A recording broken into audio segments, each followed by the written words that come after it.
வணக்கம்.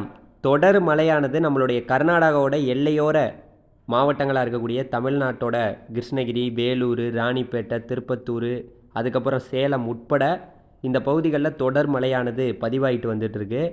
அது மட்டும் இல்லாமல் நம்மளுடைய கோயம்புத்தூர் வரைக்குமே, அதாவது அந்த பக்கம் மைசூரில் இருக்கக்கூடிய அந்த மைசூர் பகுதி, அப்படியே நீலகிரி, அப்படியே கோயம்புத்தூர், இது வரைக்குமே கோபிச்செட்டிப்பாளையம், சேலம், இந்த கொங்கு மண்டலம், இந்த பகுதிகளெல்லாம் தொடர் மழையானது பதிவாயிட்டு வந்துட்டுருக்கு.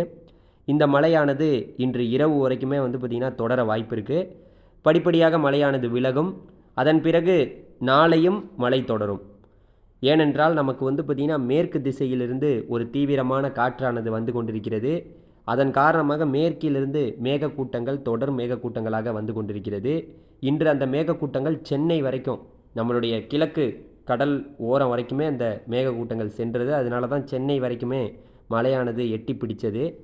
அதே போல் நாளைக்குமே பார்த்திங்கன்னா நாளை மறுநாள் வெள்ளிக்கிழமை வரைக்குமே இந்த மேகங்கள் தொடர்ந்து உருவாகி கொண்டு நம்மளுடைய மேற்கு கேரளாவோட ஒட்டுமொத்த கடலோர பகுதிகள், கர்நாடகாவோட பகுதிகள் தொடர்ந்து வந்து கொண்டே இருக்கும். இது போன்ற வானிலை செய்திகளை கேட்க நம்ம சேனலை சப்ஸ்கிரைப் பண்ணிங்க. நன்றி.